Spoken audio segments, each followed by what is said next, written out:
Ladies and gentlemen, fuel prices have exploded again. Kusema ule kwa mambo sasa mafuta yamepanda, maisha yamekuwa magumu sana. Tunaomba Mheshimiwa Rais Ruto akaweze kutumbukiza mafuta, maana hata maisha hatuwezi tukaishi bana. Kenyans are angry. Matatus are protesting. Yes, we are tough na tumechoka na abiria wanateta hapa. Yes, na mimi ningekuwa kazi. Businesses are actually hurting. Latest update reports indicate that in Naivasha, Power Star supermarket has been looted and burnt. And now, people are even dying in demonstrations. And police will use any necessary means to make sure that there is order. But where is our president? President William Samoei Ruto. Where is he? He is not in Kenya. He's in a country called Azerbaijan, if that is the right pronunciation even. And that absence may have turned a normal fuel protest into a full-blown anti-government uprising. The kind of protest that we've all been waiting for. One that is actually big enough to remove him from power. Let's talk about it. If you love this kind of content, go ahead and like this video and subscribe. Now let's get to the video. The night before I left Kenya, there were price hikes for diesel and petrol to unprecedented levels ever seen in the history of independent Kenya. All of us, since this weekend, mimi mwenyewe, I traveled up country. Even my expenditure on fuel, together with my team, is 2 times what it has been. You see, this protest did not start today. A month ago, when the fuel prices went up, Rigathi Gachagua and the opposition leaders threatened mass action. The united government shall call for national mass action. The pressure worked. The government reduced the VAT from 16% to 8%. Bunge la Kitaifa limeidhinisha mswada wa dharura wa kupunguza ushuru wa mafuta kutoka 16% hadi 8%. For a moment, things calmed down. But now, the government has done the exact opposite. For a litre of super petrol in Nairobi will go up, or across the country will go up by 16 shillings. For a litre of diesel, it is going up by more than 46 shillings. Higher than anything that Kenyans have ever seen. And this time, Kenyans have snapped. Mngekaa tu hivi mseme, hawa tu ni shock absorbers 300. So tatu. Juu sasa sahi, kidogo kidogo imefika 250, kidogo kidogo 270. Weka bei mara moja. Tuibie tujue hii ni wizi direct.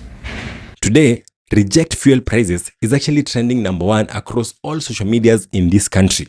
Not because people want to protest so much that they love it, but because people are actually exhausted. Hata tujue tuseme nini bana. Ruto, maze kama umeshindwa na gava, kama umeshindwa na Wakenya, enda home. Enda home. Tumechoka kabisa, tumechoka. This morning, the government had one job: calm the country down, give people hope. Instead, they sent a minister who is clueless about anything to NTV. The program is called Fixing the Nation. And honestly, that interview may have poured fuel on the fire that already existed. Nani wana advise President Ruto? Hizi ni mambo gani? Because instead of reassuring Kenyans, the minister basically told the country that nothing is going to change for the next 30 days. What is the government prepared to do in response to this cry from the public? Yeah, what the government is prepared to do is to monitor the situation. We have the next review by 14th of June.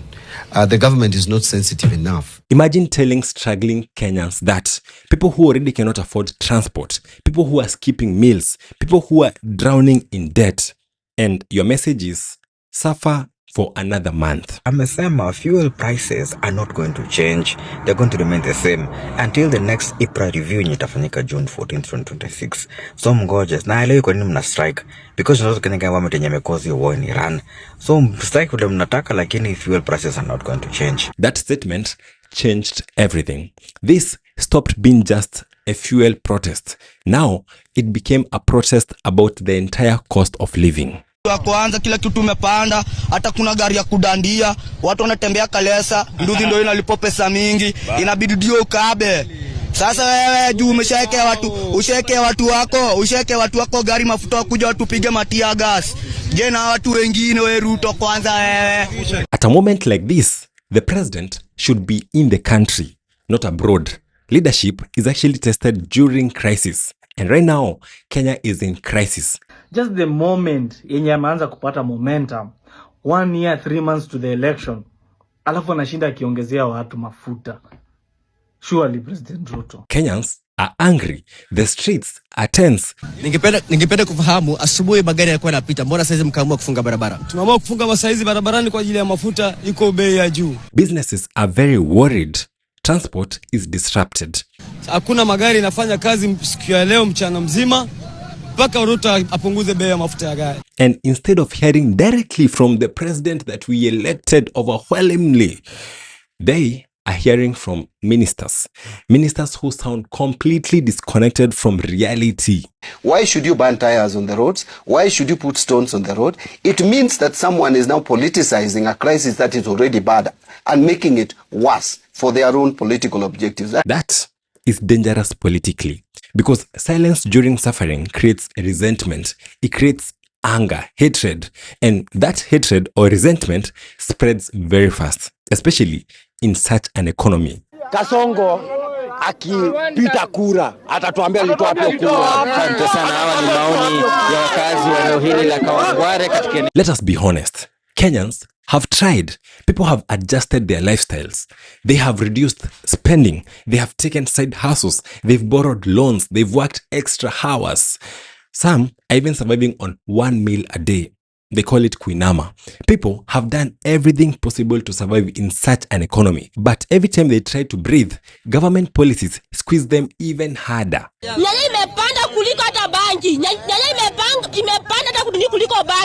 And fuel affects everything, whether transport, whether food prices, whether electricity, business costs, literally everything. We heard the Minister for Finance talking about it, and he said that the prices will still continue going up. That is a threat to the country. Wherever we are going right now, it's going to cause the mess within the industry. So when fuel prices rise like this, the entire economy feels it immediately. That is why the anger is spreading so quickly. Ushikishio mafuta juu kila kitu shapanda na salary hadi watu wajaongezwa. You see, the government may still think that this is about petrol. It is not. This has become symbolic. People are protesting frustration, hopelessness, broken promises. Because remember, when William Samoei Ruto came into office, he promised one thing: pesa mfukoni, that is money in people's pockets, a better economy, relief for ordinary mwananchi. He called us hustlers. Kumbe alikuwako anatuambia pesa mfukoni, atukuuliza ni mfuko ya nani. Ilikuwa UDA pesa mfukoni, kumbe ilikuwa ni pesa kwa mfuko yake. 3.5 years later, Kenyans feel poorer than ever. Atunado, we are very poor. That is the real issue. And that is why these protests are gaining sympathy online and offline. What makes this worse for the government is perception. Politics is perception. And right now, the perception is bad. A president out of the country. Ya mtu wenu ameenda kule Azerbaijan atukushowcase penye amejenga affordable housing. A disconnected minister. Protest escalating. Deaths being reported. And citizens feeling abandoned. I've just remembered that the question we are dealing with that is threatening our existence as a country, he participated in creating this monster. That combination is politically toxic, because once people stop believing that you understand their pain, you start losing their emotional connection. And once that connection is actually gone, winning it back becomes almost impossible.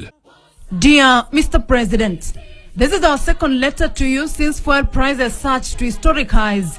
Letters from Mama Mboga, watu wa boda, mwananchi wa chini, the hustlers, copied to your borrowed experts, Cabinet Secretaries Opiyo Wandayi of Energy and John Buddy of National Treasury. We note you arrived safely in Baku, Azerbaijan to attend the World Urban Forum on Sustainable Cities. Yet back home, Mr. President, with diesel prices at record high, your cities may not sustain themselves anymore. This day did not have to go this way. Government had options. They could have cushioned Kenyans, reduced taxes further, communicated better, shown empathy. Instead, they appeared arrogant, detached, and unprepared. For the last 72 hours, Mr. President, Kenyans have been struggling. Before you left quietly last night, You left behind a nation grappling with the highest oil pump price in Kenya's history. You offered no explanation, no statement. You literally buried your head in the sand, ignoring every cry from your hustlers. Now, the protests are no longer about just fuel.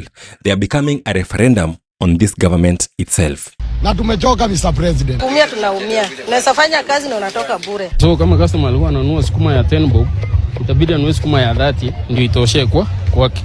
Mr. President, Kenyans are still waiting for an explanation why the G2G model that you introduced has collapsed. You promised it will dismantle cartels, but instead it has left your administration exposed. Mr. President, allow me to remind you your promises. Insatiable greed and corruption is driving us over the cliff. Mimi nataka niwaambie hii mafuta inaongezwa usiku na mchana.